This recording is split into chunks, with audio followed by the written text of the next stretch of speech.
नमस्कार साथियों, आप सभी का हमारे चैनल में बहुत बहुत स्वागत है। तो दोस्तों, आज की इस वीडियो में मैं आप सभी लोगों को एक बेहतरीन टॉपिक बताने वाला हूं, जो कि हिंदी भाषा की शुरुआत जहां से होती है। तो मेरे दोस्त, हम सभी आज हम पढ़ने वाले हैं कि भाषा और व्याकरण। हाँ मेरे दोस्त, भाषा और व्याकरण के बारे में हम लोग समझने वाले हैं, यानी जिसे इंग्लिश में हम लोग लैंग्वेज एंड ग्रामर कहते हैं। तो मेरे दोस्त, आप सभी का हमारे चैनल पर बहुत बहुत स्वागत है।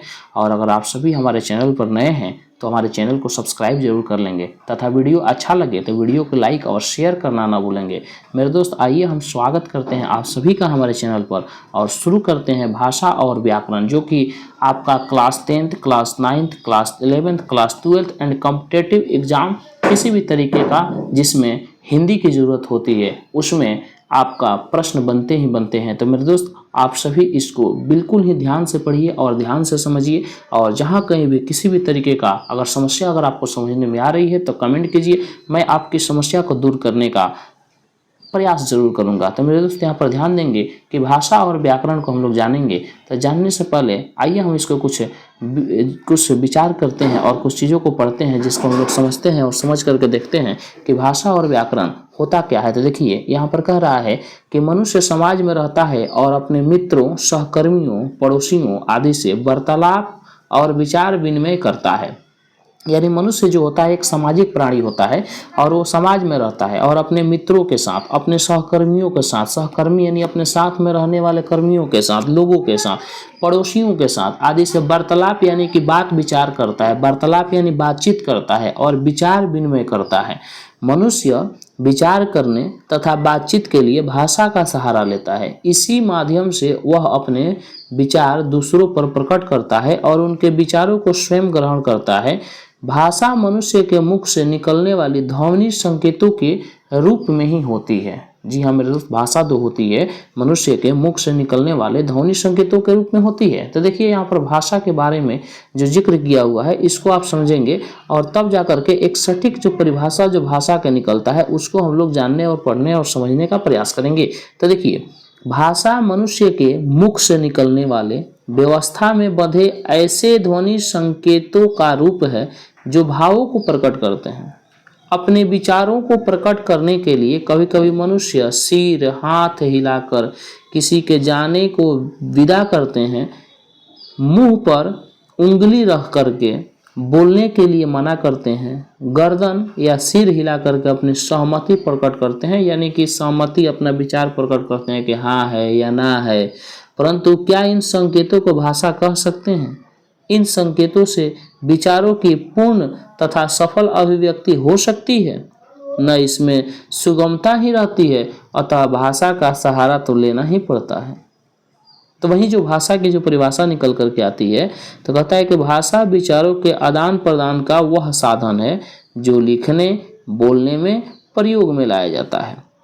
या फिर हम ऐसे कह सकते हैं कि भाषा जो है विचारों का आदान प्रदान करने का माध्यम है, तथा भाषा वह साधन है। हम ये भी कह सकते हैं कि भाषा वह साधन है जिसके माध्यम से हम अपने विचारों का आदान प्रदान करते हैं। उसे ही हम लोग क्या कहेंगे? भाषा कह सकते हैं, भाषा कहते हैं। दूसरे शब्दों में हम कह सकते हैं कि जब मनुष्य अपने मन के भावों या विचारों को जब मनुष्य अपने मन के भावों या विचारों को एक दूसरे के समक्ष प्रस्तुत करता है तथा दूसरा व्यक्ति उस व्यक्ति द्वारा बोले हुए बातों को समझ लेता है, वही भाषा कहलाता है। अब आएंगे यहाँ पर ध्यान देंगे कि भाषा के कितने भेद होते हैं, इसके बारे में हम लोग जानकारी लेंगे। तो यहाँ पर देखेंगे कि भाषा के दो भेद हैं। कितने भेद हैं जी? भाषा के दो भेद हैं। पहला जो है आपका मौखिक भाषा है, या दूसरा जो है लिखित भाषा है।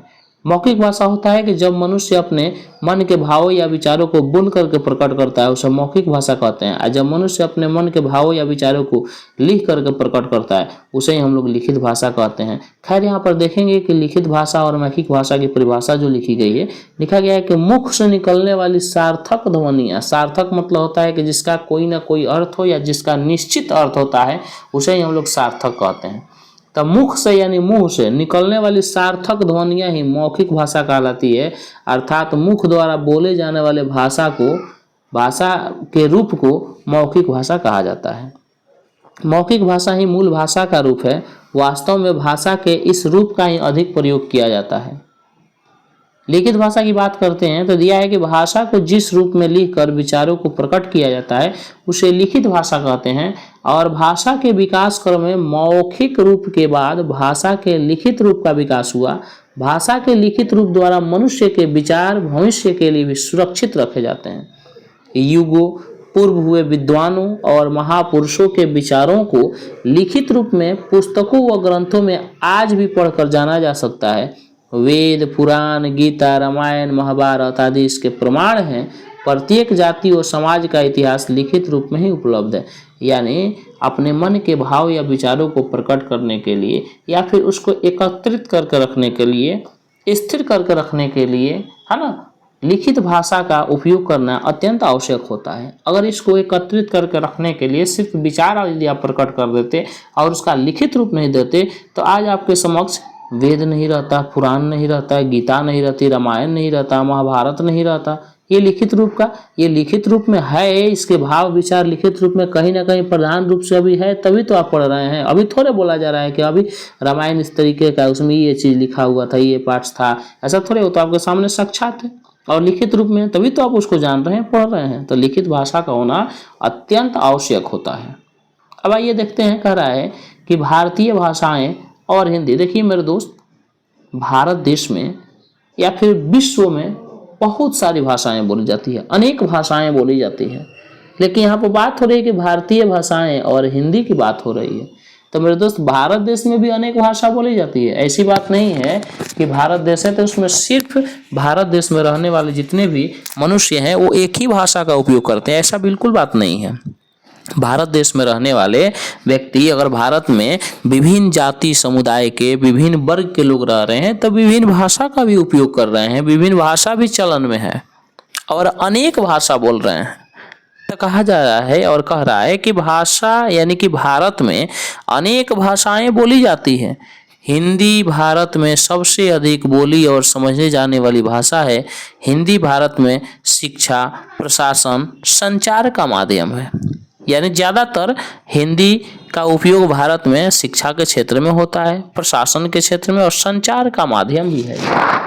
देखिए 14 सितंबर 1949 को हिंदी को संविधान में संघ की राजभाषा का दर्जा दिया गया। एक चीज़ मैं आपको बता दूं कि अभी तक आप लोग जानते होंगे कि आपका राष्ट्रीय भाषा, मेरे दोस्त, अपने भारत देश की कोई राष्ट्रीय भाषा नहीं है। ये चीज़ ध्यान में रखेंगे बिल्कुल। अपने भारत देश की कोई भी राष्ट्रीय भाषा नहीं है। लोग बोलते हैं ना कि भारत का राष्ट्रीय भाषा बताइए, राष्ट्रभाषा क्या है आपका, तो वो बता देते हैं कि हिंदी है। नहीं मेरे दोस्त, आपका राष्ट्रीय भाषा बिल्कुल हिंदी नहीं है। हिंदी जो है वो आपका राजकीय भाषा है, ये याद रखेंगे बिल्कुल। आज के बाद से ये नहीं बताएंगे कि जो आपका राष्ट्रीय भाषा है वो हिंदी है। नहीं, राष्ट्रीय भाषा नहीं। यहाँ पर आपका साक्षात सामने यहाँ पर दिखाया गया है, बताया गया है, लिखाया गया है कि जो आपका 1949 को 14 सितंबर में हिंदी को संविधान में संघ की राजभाषा का दर्जा दिया गया। इसीलिए हर साल 14 सितंबर को हिंदी दिवस के रूप में मनाया जाता है। ये प्रश्न यदि आपसे पूछा जाए कि 14 सितंबर को, है ना, क्या मनाया जाता है, तो हिंदी दिवस के रूप में मनाया जाता है। ये भी प्रश्न हो सकता है कि हिंदी दिवस कब मनाया जाता है, तो ये आपका जवाब रहना चाहिए कि 14 सितंबर को हिंदी दिवस मनाया जाता है। ठीक है, कब मनाया जाता है हिंदी दिवस? 14 सितंबर को हिंदी दिवस मनाया जाता है। इसके बाद से आगे देखेंगे जो दिया गया है कि हिंदी अनेक राज्यों की राजभाषा घोषित की गई है, जैसे कि उत्तर प्रदेश, उत्तराखंड, चंडीगढ़, छत्तीसगढ़, झारखंड, दिल्ली, बिहार, मध्य प्रदेश, राजस्थान, हरियाणा और हिमाचल प्रदेश। पंजाब, गुजरात संघ शासित क्षेत्र हैं, है ना?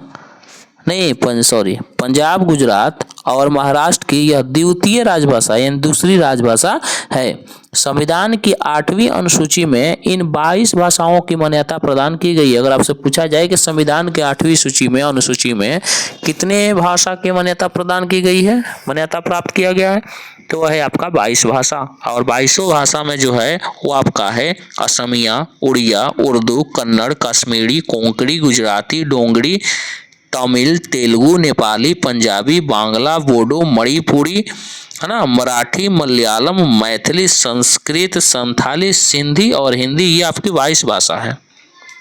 अब बात आती है कि लिपि किसे कहते हैं, और लिपि के बारे में हम लोग पढ़ेंगे कि लिपि किसे कहते हैं। ठीक है, तो इस चीज़ को हम लोग ध्यान में रखेंगे कि लिपि किसे कहते हैं, इसको हम लोग बेहतर तरीके से जानने और समझने का प्रयास करेंगे। तो ये लिपि के बारे में हम लोग पढ़ते और समझते हैं।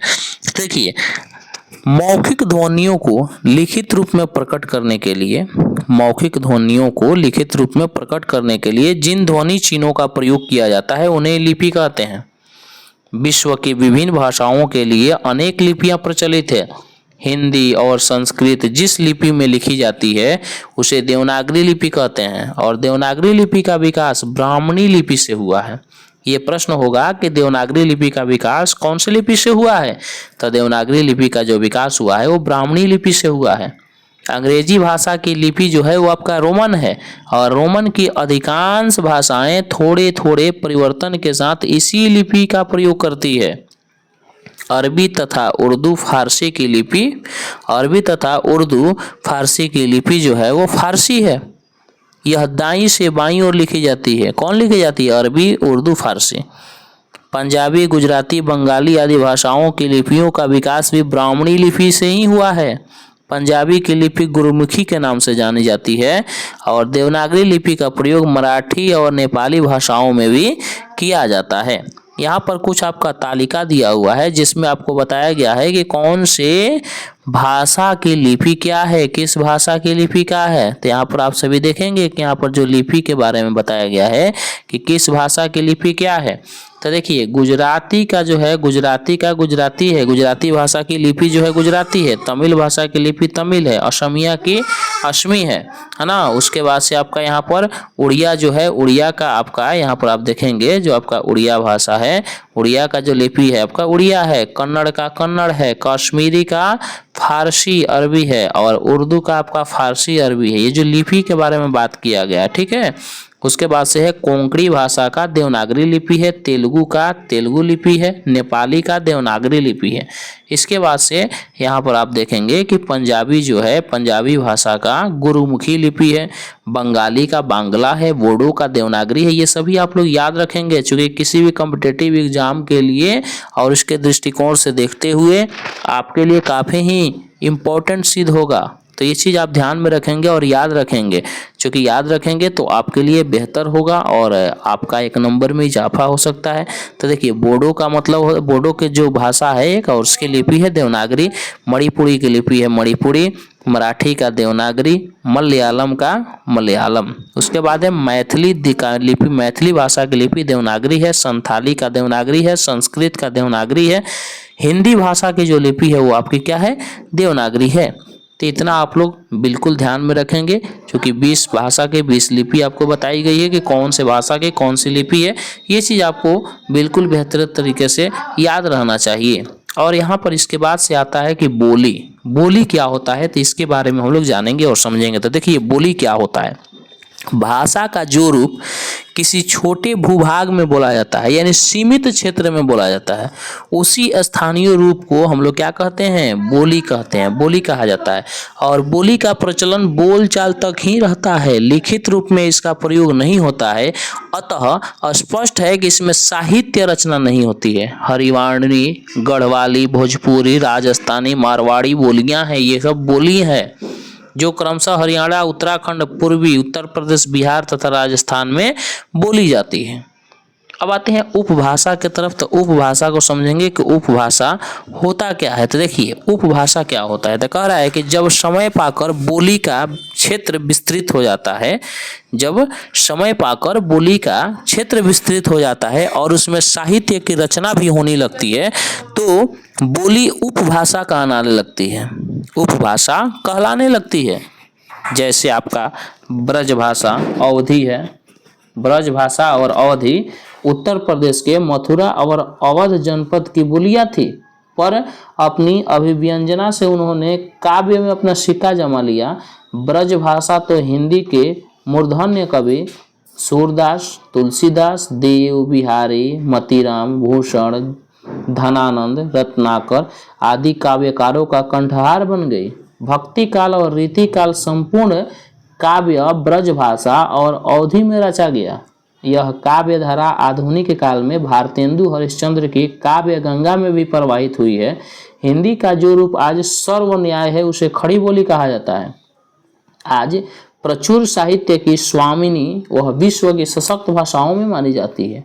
तो वहीं उपभाषा क्या होता है आप लोग ये बिल्कुल समझ में आया होगा कि जब समय पा करके बोली का क्षेत्र जो होता है वो विस्तृत हो जाता है और उसमें साहित्य की रचना होने लगती है तो वह बोली बोली न रह करके उपभाषा कहलाने लगती है। जैसे ब्रज भाषा और अवधि उत्तर प्रदेश के मथुरा और अवध जनपद की ये बोलियां थी, लेकिन बाद में जब काव्य में अपना सिक्का जमा लिया तो ये उपभाषा हो गई। क्या हो गई जी? ये उपभाषा हो गई। इस प्रकार से यहाँ पर आप देखेंगे कि व्याकरण का परस्पर घनिष्ठ संबंध होता है। भाषा और व्याकरण का परस्पर एकदम घनिष्ठता होता है, काफी ज्यादा मित्र होता है, एकदम मित्रवत व्यवहार की तरह संबंध होता है।